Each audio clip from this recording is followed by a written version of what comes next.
Hey, what's going on, y'all? It's your boy Lump Dog, your favorite fantasy football commissioner's favorite fantasy football commissioner. And this is the PPH Commissioner Message week number 4. Woo! Yeah, your boy got to 2-2. So the champ is reigning so far. We got evened up my record. Won the weekly too. Big 147.8. Did it. I can't believe decimal scoring, man. I'm becoming a fan of it. It got me the weekly rather than tying, having it split. So that was a good news for me this week. Other good news here, we got the Mollywops. They completed a complete trade rape of Just My Luck. I don't know if it's just his luck. I think he's kind of making his own bad luck. I don't understand how you trade Chubb for Wayne Gallman and Ridley. I mean, that's like a free second rounder, bro. The hypocrisy of the Mollywops is ridiculous. All last year, combo team. Oh, you're going to have to do it on your own. And then this year he gets it, and he's just thinking he's some sort of genius, like it's some sort of fair trade or something. Bagak. That's what's going on with that. That is a complete trade rape, free guy. But hey, congratulations. You're not going to hear me bitch and complain about it, other than to say that you got it. You just own it. You got it, bro. You duped the owner into countering your offer with something weaker than what you offered. So, congratulations, you got him. That's right, Brent. You got. This is a pattern with you now. First year in the league, you trade Russell Wilson, your second round pick, to the Mollywops for what? For nothing, for Stafford and some other bullshit that was not even worth it. And it was 1 week after we drafted. Like, you have no concept of the value of your players. Like, why are you drafting second rounders and then within a month you're willing to give up that second rounder for a sixth rounder and a free agent pickup? I mean, not even another guy drafted, a free agent pickup who's a rental. I mean, as soon as Sasquatch Barkley's back, Gallman's gone, and now it looks like he's back earlier than what it's expected, like next week probably. Can you believe that? Now you got a 2-week rental in Calvin Ridley for Chubb, a 20-touch guy a game week. Ridiculous. You guys really need to step up your game and understand the value of the players that you're drafting and who you're trading them for. You know, I don't understand, Brent, how you went from all I'm going to take is Julio Jones. I couldn't give you Godwin. I couldn't give you Mike Evans. All you wanted was Julio Jones. And what do? It was like Julio Jones or nothing. And then if it wasn't Julio Jones, you went and settled on Ridley? Oh my goodness. And Gallman for a couple-week rental. All right, bro. You do you. Congratulations. I hope it wins you a weekly. You know, I mean, at least that's going for you, because right now I'm looking at your team. Ouch. It's not looking good. But, you know, again, you do you. Mollywops, they're going to look strong. If Baker Mayfield can come back and start looking like a 40, 50-point-a-week guy, it's going to be hard. I mean, he doesn't have much depth at wide receiver. But, man, those running backs, Chubb and Barkley on the same team, goodness gracious. And I have to play him this week. Luckily, he doesn't have Barkley. So, is what it is. Again, congratulations to Mollywop. You got over on him. Don't act like that's a fair trade, because it's anything but. Brent, I don't know what you're thinking, but if you're happy with it, then so be it. Hey, don't let me rain on your parade. I just, coming from someone that's played the game for over 19 years, not a very good trade. But, you know, hey, in my first year, I remember that when Robert Smith with the Vikings and Fred Beasley scored 2 touchdowns that week for the Niners, I dropped Robert Smith for Beasley. And people in the league were going nuts. Like, oh my God, I can't believe we dropped Robert Smith. I mean, that guy was money back in the day for Minnesota. Ask Britt, he'll tell you. So, like I said, it is what it is. So, you know, we all make our mistakes. We live and learn. So I hope you learn from it. And Mollywops, man, you're going to be pretty hard to contend with if you get any type of receivers going on your squad. So, congratulations. Other than that, not much went on down in the league this week. That's pretty much it. So let's go ahead and get into this week's games and see what went down in the PPH. All right, what's up, y'all? It's Lump Dog, and we're going to go into Week 4 and see what went down in the PPH. In the first game, we had the Basket of Deplorables taking out the Brew Dogs, 119.1 to 83.2. Lamar Jackson, he's been money all year, 43.3 points for basket deplorables. Josh Jacobs chips in the 10.8, but that was a pretty good matchup, and to only get 10 points, it's got to be a little bit concerning for the basket of deplorables. 19 from Devontae Adams, but he suffers the turf toe injury, so I know that's a harsh loss there for the basket of deplorables. I know he's not enjoying that, to deal with that adversity. And then the Steelers defense with 22. That was actually my first pickup this week, and nope, couldn't get him. Brewdogs on his hand. Russell Wilson comes back down to earth with only 30.7. David Johnson with 13.9. And then 11.7 from Will Dissly. And then he finishes with an 83.2. Brewdogs falls to 2-2. Basket and Deplorables improves to 2-2. In the next game we have Patty Whack. Patty's Playboys losing to the rookie 126.6 to 70.8. Not much going on Patty's Playboy squad. Deshaun Watson, he's a disappointment with only 20.2 points. He had a great first game against New Orleans and has fallen off since. LaShawn McCoy 14.9, and he's been a solid pickup for sure, a draft pick in the case of Patty's Playboys. They're in the draft in the later rounds, so that's worked out well. And then Texans with 15. Rookie, man, solid squad there. He started Jacoby Brissett this week with 43.4. I like to see him playing the matchups. It paid off for him. He got a decent score there.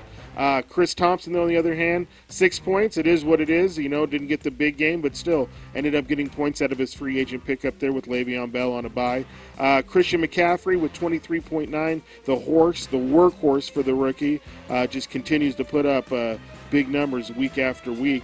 Austin Hooper with 14. Another great pickup there. Even his third tight end with Kittle on a bye, getting 14 out of him. Great there. Butler, whatever, 10.4. And then the Redskins defense against the Giants with 12 points. So 126.6 moves to 4-0. Patty goes to the basement, 1-3. All right, next game we got Just My Luck, the brilliant one, and URSO. What do you know? He lost 86.5 to 95. I mean, that was a winnable game there, Brent. I don't understand why you thought Chubb. Actually, I think if you had Chubb's extra 19 points here, you would have won your game. So you just paid to lose your game. Buggock. Not much going on there on your squad, though. I mean, Gallman did get you 20.8, so I guess that was good. But if you should at least, for Ridley, right? So you should have at least 30, 40 points to try to make up that trade. So only getting, 24 points out of that, while the other guy got 39. That's hard to take. Matt Ryan, 38.5. I mean, doesn't look great, but he keeps putting up the points. 11.8 for Alex Jones. Like I said, Gallman with 20.8. And then that's about it on your squad. URSO, Phillip Rivers, consistent 40-point guy. Not the 60, but not the 20 guy either. He's just going to always get you in the high 30s, high 40s, right in that range. So he's been steady for you. Kenny Golladay with 18.7 showed up. And, the Packers D is looking real strong with that 0. So, yeah, that's what he said on Thursday night. Packers defense looking strong, and then gets him 0. So, anyway, URSO goes to 2-2. Just My Luck falls to the bottom with 1-3. In the next game, we got Dirty High T losing to the 289ers, 125.3 to 114.4. Dirty High T went with Daniel Jones, was chasing those points, did not work out. They have been cursed. Cousins can't get it done for him. Keenum can't get it done for him. Daniel Jones can't get it done for him. And now they're turning back to Cousins. Hopefully that works out. Gurley shows up with 19. Elliott got held pedestrian to 9.5, so that's pretty surprising there. 0 from Aguilar. I mean, that's got to hurt. 14.3 from the kicker. I mean, I was looking at that guy. I don't know why I didn't choose him over the Cardinals guy, but good pickup. And Bears D consistently giving you those double-digit points with 18. 289ers, man, the one-man show here. Patrick Mahomes, the only consistent guy really that's been on his squad, but 36.9 get held.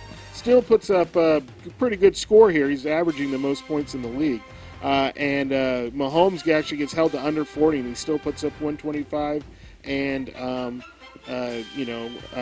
still got the win. So, that's what more can you really ask for? 18.5 from Connor, shows up but gets injured. 17.4 from Robert Woods. 12.1 from Jimmy Graham.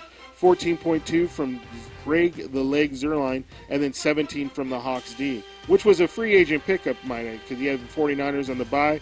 I like to see Tardo. Looks like he's learned his lesson from last year, the last couple years. He was pretty light on the free agent pickups, and he definitely seems to be more involved this year. So look what some T-shirts can do, right, Tardo? Good job, bro. 3-1 at the top of the league there in second place, and then 1-3 for Dirty High D in the cellar. In the next game, we had the Mollywops lose to the Juggernauts, 125.6 to 147.1. Mayfield with 37.3, his best game of the year. Austin Eckler just keeps getting it done, and we'll see what he can do now with Gordon back. But 24.2, just killing it. I mean, this right here, these are the numbers that he'll probably be expecting between Barkley and Chubb now.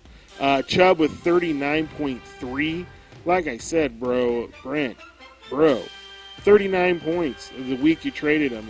I mean, this trade in 3 weeks could look different, but right now, you got self-face pumped.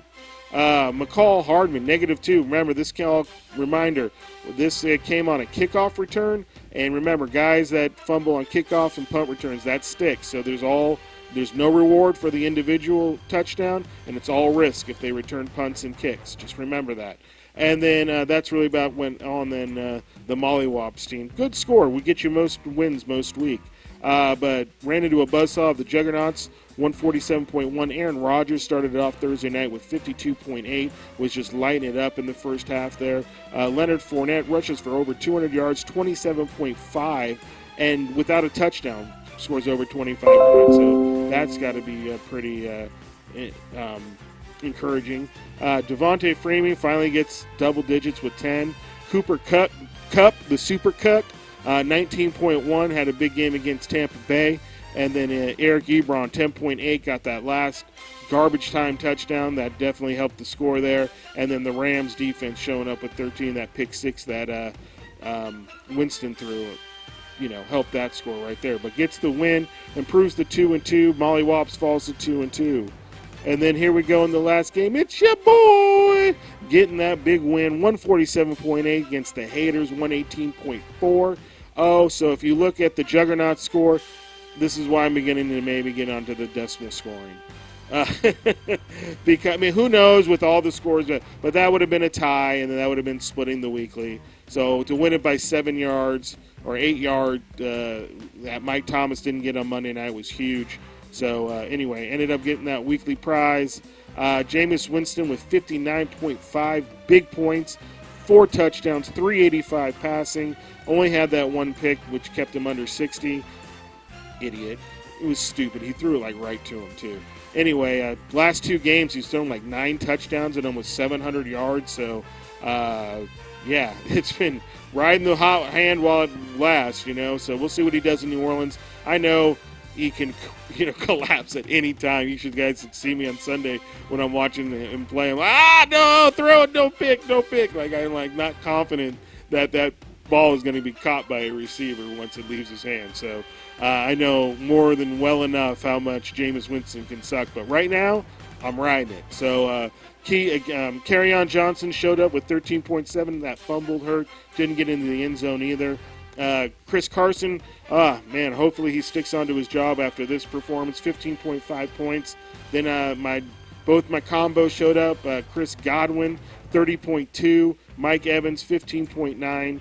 And then that was going on with my squad. Even though I would like to show you guys that picking up guys and putting people on your IR and free agents is something you should do, because this is a perfect example here where I picked up the Colts on Sunday morning 10 minutes before the game started because I saw that the Devin Singletary wasn't going to play, so I still had an open roster spot. I was keeping that spot open in case it came out the IR.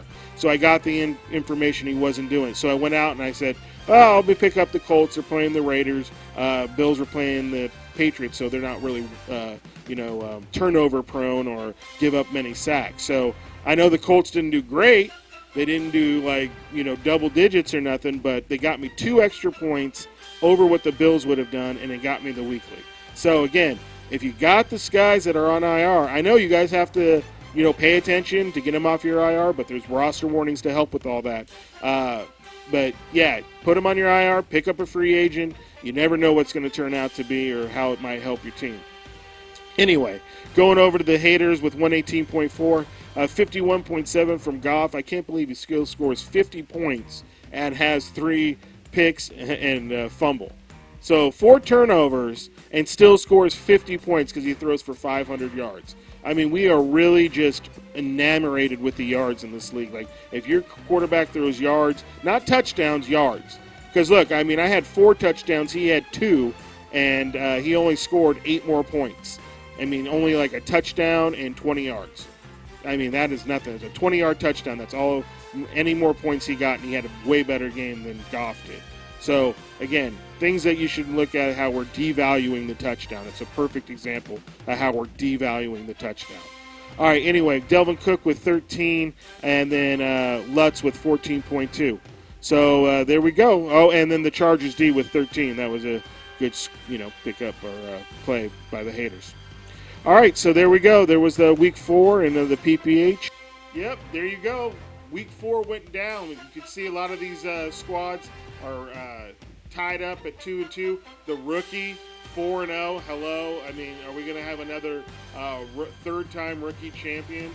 We had back-to-back years. The rookie, the guy that comes in the league the first year, wins. It's happened in back-to-back years. So it seems like anytime we have a rookie, they seem to do well. And the guy passes out at the 9th round, and he's kicking everyone's butt right now. So good for the rookie. Enjoy it. No weekly yet, so don't enjoy it too much until you get that weekly. All right, well, there you go. Week 5's coming up, so good luck, everybody, and I'll catch you next week. Love Dogs out. Peace.